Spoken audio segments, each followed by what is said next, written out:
Fire, fire. This week on the Pete the Planner Show, our guest name is Peggy, which is a brilliant fake name. Things look to be going quite well for her and her husband, but she has some questions of how it can go better and some possible changes on the horizon. She joins us now. Peggy, what inspired you to go with the name Peggy? A couple things. I suppose it's a nod to all my fellow Hamilton fans out there. You know, that the underdog sister. Sure. And also, I guess, a little Mad Men reference as well. Yes, so I appreciate it. You know, I haven't seen Hamilton yet, and I have to be honest, I'm sure I'll like it.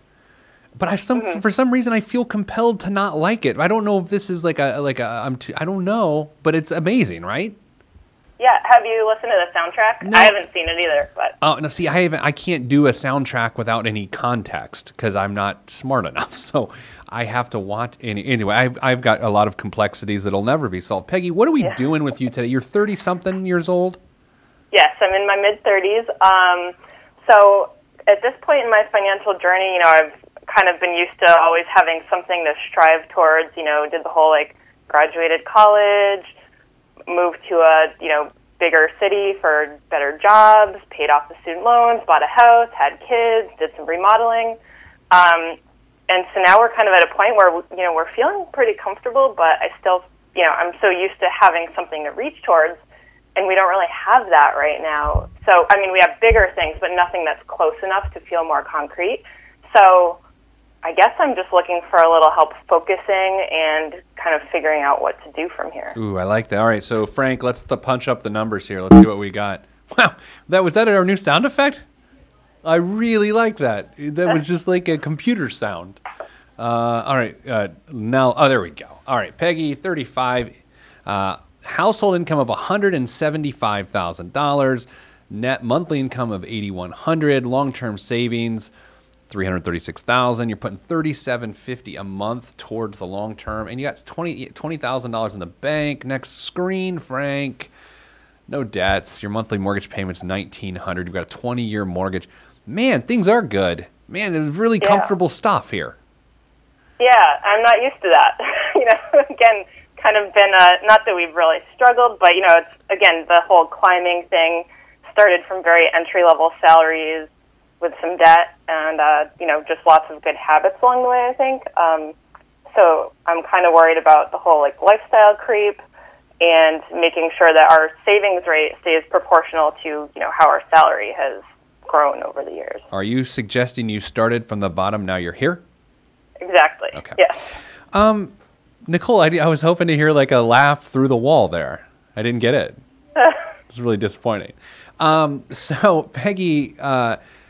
So you woke up one day and it's just like, oh my gosh, we've stabilized. I mean, that sounds like what you've described. It doesn't sound like there was one event, right? Right. Yeah. It's just kind of like, oh wow, now what do we do?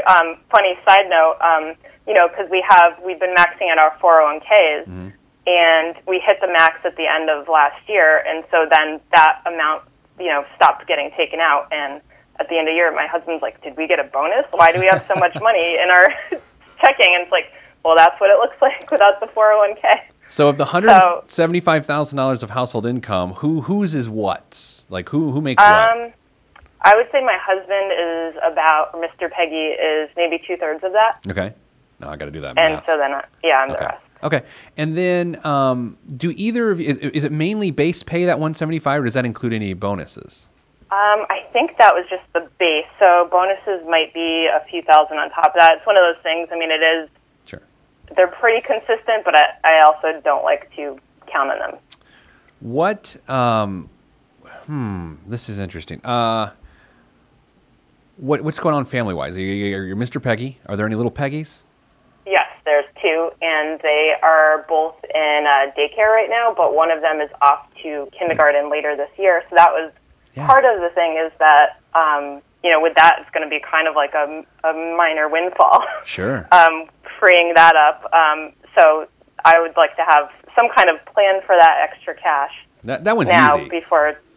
I think that one is an easy one to solve. Are you already saving for college for little Peggy's?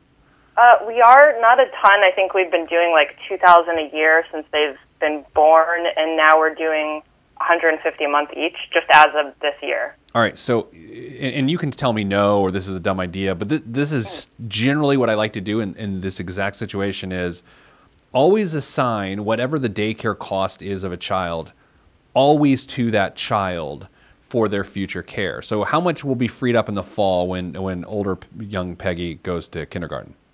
So I'd say about $1,000 a month. Okay. Because we'll still have some care costs, so that's kind of what we'll net out of what's left. I think arguably that means you could crank up 529 contributions by $500 a month per child. Now, that's true. This is not to suggest you will always grind at 500 per child in perpetuity, and I just wanted to use the word perpetuity because it's fun to say. Yeah. But this is to suggest, like, if we're going to leverage time, which is the most important thing to do when you're dealing with money, then by God, Peggy, let's get to grind it on this thing aggressively now, and then if you have to pull back later, you can pull back. So is there any reason that would not be what you do? Is there a reason you're going to try to talk me out of that? No, I like that idea, and I'm glad you kind of brought that, I have kind of a handful of things that I have in mind, so I'm glad that you helped allow that to bubble up on top of the list. There's things like we're happy in our house, but what if that just right house comes on the market? So should we save more for if and when that happens? Other thoughts, like I also like the idea of financial independence. Oh, yeah. I don't know that we'd retire early because we like to work, but, having the option to not. So that's kind of one thing, maybe some, random, like a career sabbatical where we travel and live the dream, save for a rental house, and the other thing is the basement remodel. That was kind of one of the things I had in mind also. So let's unpack some of this. Number one, yeah. Man, where do we start here? Exactly. Let's start with I called. Right. I'm glad we're talking. Nicole, I almost touched my face just now. Did you see that? Oh yeah. Peggy, we're having a real big problem on the show last several weeks. I heard. Yeah, it's funny because I was just touching my face as you said that. Right. So like we're gonna get one of those dog cones, that dogs wear when they have surgery, and so I don't touch my face. So stay tuned on PeteThePlanner.tv. I think we're gonna try that next week. So then you'll just touch your cone all the time instead? I don't know. I don't think you should do that on the internet. Okay, so let's start with the basement remodel. Okay, so this is where our experiences are in. When I was 35, years ago, probably 5 years ago, we finished our basement. Okay, so we had an unfinished basement. We paid $46,000 in cash. People love when I talk about my financial life on here, by the way. $46,000 in cash because we saved for 2 years to finish the basement. And and we did that, and it was one of those, if we're doing this, we're not moving anytime soon. And I'm guessing you and Mr. Peggy have had that same conversation. Yeah, it's kind of like I'm thinking we would save up and we either find another house or we do the basement. I love that, by the way. I mean, I think that is the ultimate in flexibility, but you have to put a sort of a timeline on that so that you don't just continue on doing nothing in purgatory, right? A lot of times people say, okay, we're going to save. When we get 50 grand, we're either going to move or we're going to finish the basement. And then a year and a half later, you've done nothing. Interest rates have gone up. Housing prices have gone up. And it really ended up being stupid. Yep. Can I ask you, because I've always been curious, so I get it conceptually, but why do you save versus just home equity? Good question. A couple reasons. Number one, I don't like the idea of using my equity as a piggy bank. That is to suggest to make withdrawals, right? Because if there is a correction in the real estate market and I want to move or I have to move, that could prevent me, the lack of equity or the lessening of equity could prevent me from moving, right? How much equity do you think you have in your home right now? Probably like 150, and that's kind of our challenge is because we're in such a hot real estate market that it's hard because we haven't lived, like we bought our house at the bottom of the market. We haven't lived as homeowners in bad times. So I know they exist and I know that they'll happen, but it's hard to know from experience. So, Mrs. Planner and I bought our house in the fall of 2007, which, as you know, makes me a genius. And by genius, I mean, holy crap, that was awful, right? I mean, we bought at the peak of the market. And I would say this: you describe your situation as like really comfortable. You're hoping to push yourself further and do these sorts of things. I think the way to do that is to ask more of your income, not to ask more of your assets. And anytime you use home equity to borrow and to build things, you're asking more of your assets, not more of your income. So good point. I think it goes against what you're trying to accomplish philosophically, I guess, right? Okay. Okay, so I like the idea of saying we're going to say, well, how much would your basement remodel cost? 50, 60? Probably. You're in the Northeast in a hot real estate market, so 50 or 60, and that extra 50 or 60 you could stack on top of the $150, and then you're going into a buying situation with $225 as a down payment on whatever house you could potentially move to, right? Right. How long would it take you to save? Because we're not touching that 20 in the emergency fund, like that is off the table. Yeah. We're talking about like a fresh 50, which was my nickname when I was in a hip hop group in high school. That's not true. So how long would it take you to do that? Like 2 years? Probably if we really tried. I mean, we're not saving a ton right now aside from what's automated and kind of the retirement and our HSA stuff. Yeah. I think we can, and that's kind of the thing is we haven't really given our free cash a job, partially because I don't want to say we're not motivated because we don't have that concrete thing in mind. So, right now we're not saving much. We could maybe do a couple hundred a month. But then, again, once we lose the daycare, that'll be at least 1,000. Yeah, do you have one of those friends who can eat whatever they want because just that's the way their body works, and it angers you? I mean, this might be you, who knows? But it just angers you because they eat like garbage, yet they stay the same shape. Do you have one of those friends? Well, Mr. Peggy. Oh, okay, so I don't like him, right? Yeah. And one of my best friends lives in St. Louis, like same way, right? But here's what eventually happens.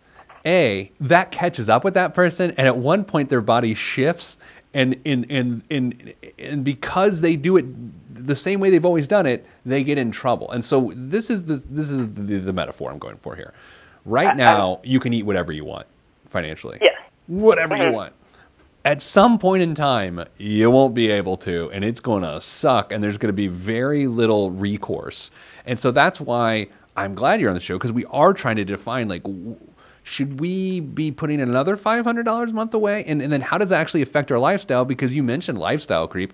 You guys are the perfect example of when lifestyle creep could occur. I don't know how much it has for you because you've done so well of accumulating assets, but it feels like you are like prime victim on the horizon for lifestyle creep. Yes. Let's look at your long term. Frank, pull up the $1 Million Day here. Let's see. If you keep doing what you're doing, your $1 Million Day, if you retire, it will be July 15th of 2027. Okay? So just after 4th of July, 9 years from now. Is that the math, right? I think so, yeah. You will be a millionaire. At age 67, at your current pace, if you don't do anything else different than you're currently doing, you'll have $9.68 million, wow, which will have a net monthly income of $22,591. And after inflation, it's $10,001 a month. So right now, your take-home pay is like $8,000 something a month. I went with month. It's gonna be $2,000 more in retirement. So do you see where we're going with this? We got some pretty intense options. Yeah, and so that's where I'm also. I mean, I know there's calculators and stuff, but I still have trouble, thinking about kind of the journey that we want to go on. Because again, I mentioned that we're interested in retiring early, and if you take our net pay and then you kind of subtract out daycare, which again that will go into child savings and stuff for the next 15 plus years.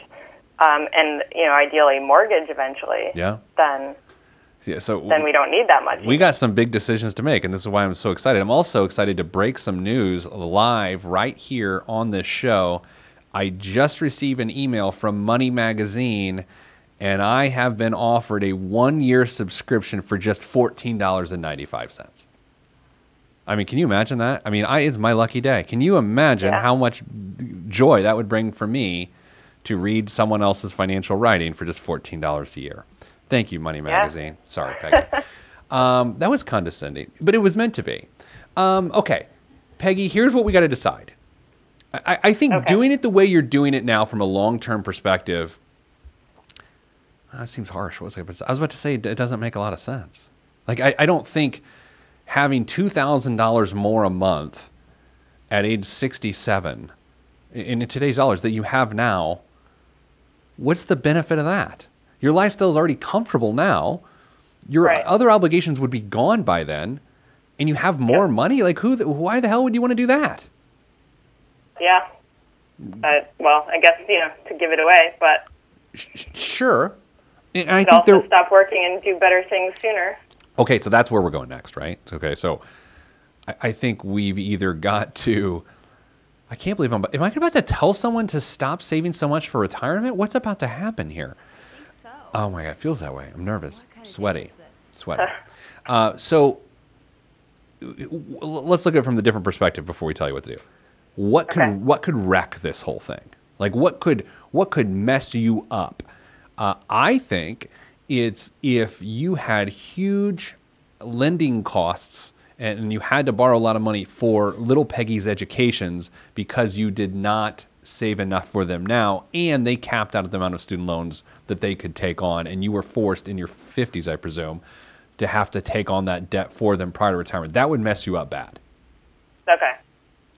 I'm thinking that's why we want to work at least until they're, graduated, just to help get rid of some of that uncertainty. How old's youngest Peggy? Almost 2. Okay, so we'll call her 2. I'm sorry, I just aged her. So 20 years from now, you'd be 55. Yep. So the earliest that you conceivably would retire for this conversation is 55 years old. How old is Mr. Peggy? Just a year older than me. Oh, old man. But he can eat whatever he wants. Yeah, for now. For now. Can you express my just disdain for him later, just in a loving way? Will do. I'm serious. Like, if I went and had a ham and cheese sandwich for lunch after this podcast right now, you would see it on me in like 10 minutes. Like, that is my body. It's really gross to think of my body. I'm sorry. The problem is that he is also the primary food maker. So portion control is a challenge for me. Stinks. Okay. So that's where something could go wrong. College costs, but we think we've got a plan as long as you work up to 55 and you get aggressive with funding it now. And again, you can always back off as you start to understand the little Peggies and what's happening in their lives when they get 10 or 11, 12 years old. Mm-hmm. What else could go wrong? I mean, death and disability, if we wanted to start talking about the fun stuff, right? I mean, that could go wrong. I assume life insurance, you've done so many other things, right? I assume life insurance is significant within your life? Yeah, so we have like a private, I guess you'd call it, policy for term life. Okay. It's $500,000 each, but then we also have our employers. That I kind of figured that was like a way to diversify. That way, we're not always going to have the employers, or maybe we'd have a gap in employment, and then we're covered somewhat, at least always. How much is the employer plan? I want to say each one is a few times our salaries, our individual salaries. So, in my opinion, you probably have too little life insurance. Like, really? Okay. Like, especially based on where you live, what your incomes are, what you have saved for the kids, like everything else. Like, if we were like, okay, this portion of your life is a 10 out of 10. This portion of your life is a 10 out of 10. Your life insurance is like a 6 out of 10. Like, it's not great. And while I agree with the diversification of the source, I would say this. It's kind of, that's how it works, but I would primarily want you to have private coverage and just a little bit at work, right? So that's kind of what you have set up, but you probably need twice the amount of private coverage that you have, I would think. Okay. But, and here's the crazy part about this. It's really easy to go, oh, that's good to know. But that is like an important thing to fix. And it's not hard to fix. It's a pain in the neck to fix because you get stuck with a needle and you have to pee in a cup, which is really, really good imagery for everybody listening and watching. But you should do it. You really should go. probably $1 million each based on what you got going on. And since the kids are like, just get a 20-year term policy for $1 million each. Like that's what you would get. And then when little Peggy is out of school at 22, which is 20 years from now, you won't even need the coverage anymore. Yeah. That's okay. Okay. Disability. We don't talk a lot about that on this show, but I assume your husband's making 2/3 of the household income. He's got a solid disability plan through work.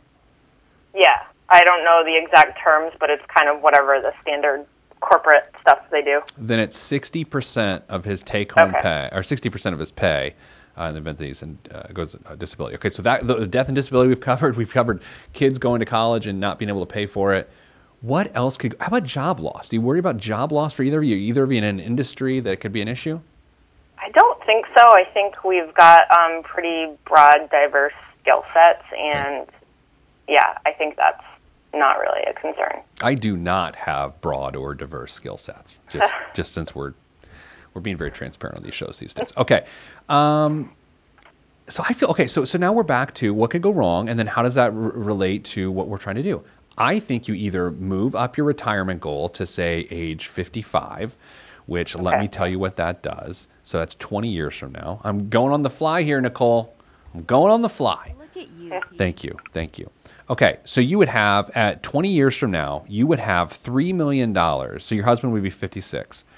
You'd have $3 million set aside for retirement, and the net monthly inflation-adjusted number would be $4,373 a month. Now, there's some challenges here. Number one, you will be 55, which means that you won't have access to your qualified assets without doing a special IRS trick, like Rule 72T or something like that. So it's a little trickier to get to your money prior to age 59 and a half than it is after 59 and a half, just because of how tax laws are. Do you understand that? Yeah. Okay, so that's one thing. Number two, health care for at least a decade, which would be pretty tough. And then, well, those are the two main factors. So this is to say, and you get no Social Security at that time either. So this is to say, you couldn't just retire 20 years from now unless there was a major change made. True retirement for you, I think, is going to be like age 62 or like 61 or something like that. So let's look at that. Yeah, 26 years from now puts you at 61. You would have $6,500 a month in today's dollars, inflation adjusted, at retirement, which is pretty darn good, right? I mean, $6,500. You would have no house payment, ideally. Please don't have a house payment then. No responsibilities in terms of the kids, because you're not going to enable them and have them be on the teat as adults. Did I just say teat on the show? You just said teat. Do we have to label do we have to like put explicit now? I don't know.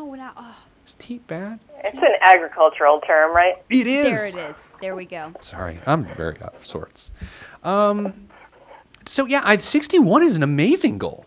Like I think if that tickles your fancy, does that interest you? Yeah, I mean, I always like the idea of creeping it earlier, and I think that's ultimately, I hope that's what will just kind of naturally happen. But yeah, 61 sounds good. I think the thing is making sure we're also doing something that fulfills us along the way. Yeah, and okay, so which I think takes us to the other side of the ledger. That's why your consumer decisions, the threat of lifestyle creep, the idea of getting a bigger, better house, the old dream, this is our dream house, this is our forever house. You know how I get going on these things. All of those things compromise your ability to make choices with your career, right? Yep. And that's where I get nervous. Like I'm obsessed personally with not needing money, not with having so much money that I can do whatever I want. And that has been culturally a major shift in my life that occurred across my 20s and 30s. I used to be like, I want so much money so I can do whatever, responsibly, but whatever. I don't feel that way. I don't want to need money. Right, I agree. And I think this is actually the crossroads you're at right now, is that you know you don't want to need money, but man, it's tempting to want to have a lot of money. Yes. God, this is fascinating. Okay, when the other child, little Peggy, two-year-old, almost a little 2-year-old Peggy, gets out of daycare, was it free up another $1,000? Yeah, maybe a little bit more. Yeah, maybe 1,500. At least 1,200 or so. Interesting. And that happens, what, 3.5, 4 years from now? 4 years from now? Yeah, 3.5. Not that we're rushing it or counting. What? Yeah, exactly. What best case scenario you were to move or finish the basement? What time frame do you want that done in? Realistically, best case scenario. Best case, maybe 3 years. Best case. So before kindergarten for little Peggy. Sure. Okay. I don't want to 3 years, twist 3 your or 4 arm. years. No. I have it in my head that, once the kids are a little bigger, it might be nice to have a little more space to play. So that's Sure. why I'm kind of guessing once they're both in grade school, I suppose. They do only grow a couple feet. Like, Yeah. you don't need that much space. I don't know. I don't want to try to parent-splain this to you, but they don't get Yeah. that big. They don't turn into like T-Rexes. Yeah. I just laughed at myself. I never have it. Okay. So this is where I'm going with this. I think you should use the freed up cash flow now to get a jump start on college. And then the next freed up cash flow from a daycare perspective to then possibly retire earlier or to deal with the midterm better. But here's the issue with that. You don't, if you do what I've just said, you don't have the ability to, actually, you know what? We could reverse this. We could actually take the $1,000 a month now and save it towards the down payment for the next house or the basement. And then at the next 1,000 cash flow free up, use that to go to college. Now, mathematically, that's not the smart thing to do, but pragmatically, it accomplishes what you're trying to accomplish. Right. And so, as I kind of mentioned my whole list of possibilities, it sounds like you don't recommend the idea of kind of splitting it up, like doing half to college and half to basement savings, because then you don't get that whole momentum thing. Yeah, I don't know. Well, I just don't think it pushes. Okay, so great question, but I think it pushes back the date of everything you're trying to accomplish, right? Right. I think you're going to accomplish the college savings no matter which way we do this. Whether you go halvesies, you go all in now, or all in 3 years from now. I think college is fine as long as you do one of those three options. But the house situation, have the flexibility to move, that thing is completely thrown off by pushed out 5 to 6 years if you go halvesies. Yeah. You can give yourself the flexibility to make a decision if you take the freed up cash flow in this fall and really try to have 50 grand saved by the end of a 24-month period. Like if you can do that, which I think is super realistic, with bonuses and just like when you get extra money and you have a goal, that extra money is informed by the goal. Yes.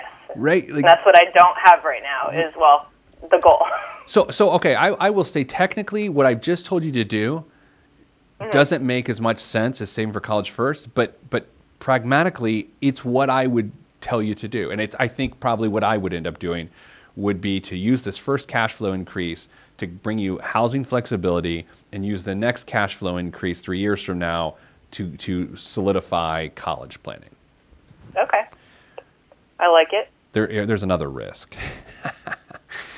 If interest rates rise, which they're going to rise, that definitely changes the shape of the dollar as to what you can afford from a housing perspective. But I think that also will dampen housing prices too, right? Because there'll be fewer buyers. Yes. What could you sell your house for right now? Low 400s. And what would be Low to mid. the next house ideally? Like how much do you think it would cost right now if you were to go to? I would probably say low to mid 500s. I wouldn't want to do more than 550, 575-ish. Would you do a 20-year mortgage again? I'd have to, I don't know. Yeah. Probably. I probably should. It's really weird because you've got so much flexibility, but you've got some pretty big goals that you almost risk the flexibility if you try to do everything. Yeah. Yeah. And that's why I need to focus. Do you think Mr. Peggy would be down with the plan that we put together with this fall? You use that money for housing flexibility and then the next cash flow increase 3 years from now towards college. Do you think he'd be down for that? Yeah, I think so. Do you call the shots? I get this feeling you call the shots. Yeah. Yeah. As far as this goes, yeah. Yeah. So he trusts me, and he just kind of goes along with it. But, Right. yeah, I'm sure he'll be very interested in listening to the show and be like, wow, we saved that much? Especially when I insult him. So that was good. Yeah. Anything else I can answer for you? Trying to think here. So I guess going back to college savings, Yeah. I think you mentioned 529. Yeah. I don't even know at this point how eligible we'll be for Roth. It kind of we won't know until the end of the year based on income. What do you think about that as a college savings vehicle? I think I think 529 is better for how I like to do it, and I also have to say, of course, I am a paid endorser of 529 plans, so I don't want you to think I'm telling you that because of that, but it's important to disclose. I think Roth is a good second option. I think you'll very quickly be priced out of Roth anyway based on income, so to start one and do it for 1 year just sort of seems weird. Okay. And I'm looking in the state in which you live. Do you guys have state tax credits or anything like that? It's very small. Yeah, I'm looking right now. It's like, yeah. I think it's like 1,000 Oh, here it is. Yeah, or 2,000. Yeah, married persons filing jointly may claim up to $2,000 state income tax credit. I mean, that's not bad. It's better than a kick in the teeth. Yeah, and that's new. I'm still happy to have it. Yeah. No. Hope it gets better. Yeah. No, I would go 529. If you made less money, I'd go Roth. But I think it would just be you'd have it for 1 year, and then it was like $5,500 in there, and then who cares? Yeah. So, anything else? You good? So the one other thing, I'm entertaining the idea. It used to be one of those kind of like way off on the horizon, but now I can almost see it as more of a reality. Is maybe in the next few years I would want to kind of go off out on my own and do freelance work instead of cool. getting the old W-2 employee. So I don't know, or whatever you call it.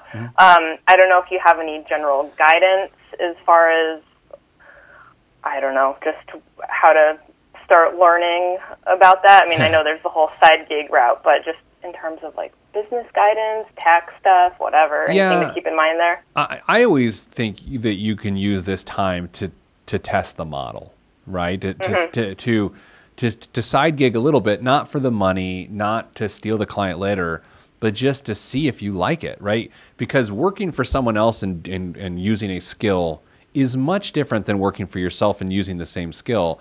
And oddly enough, and I'm not kidding, sometimes when people just have to do it themselves, even in a freelance capacity, which always sounds glamorous and sexy, they hate it. They hate it. So I would just test proof of concept before anything else. And then from there, you're sort of informed by how much you like it. That's not the most detailed advice ever, but it's such a hypothetical right now. I'd rather just have you back on the show. All right. Sounds like a plan. All right. One last note. I'm wearing a lady scarf today. You don't happen to have a lady scarf on as I talk to you today, do you? I do not. I usually do, so I didn't know that was the plan. Well, I didn't call you. We were going to plan outfits. Yeah, so. We could have coordinated. All right. Well, that's it. Thanks for being on the show. Best of luck to you. Keep us posted, please. Will do. Thanks for having me. My pleasure. If you want to be on the show, PeteThePlanner.com/podcast. Oh, the instructions. I ask nothing of you generally, and I don't want you to buy anything from me, which is what people say when they want you to buy something, but I really don't.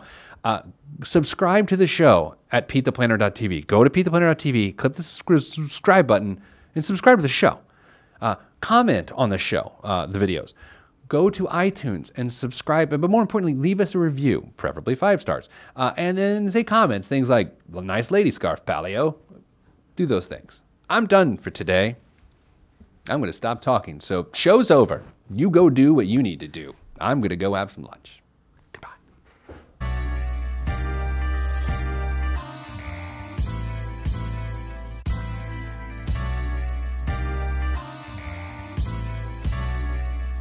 This is where I came from. Planet Lovetron, where we drop love bombs, funk missiles, and live in soul shelters. No helter skelter. The heat don't swelter because everybody stays cool. Left many moons ago to bring the philosophies of my ancestors to another place. God picked the third rock, gave me to my earth family, and told me to create. And so I am. Pen in my hand, microphone on the stand. Over vinyl, I command and demand magnificence in an instance. I can make you dance, cry, or love. Fly as a dove, released from Everest. The fresh is fresh, and you can call me E.T. Word to John Tesh. Let me bless this harmonic presentation. It's amazing, so amazing. I'm the reason.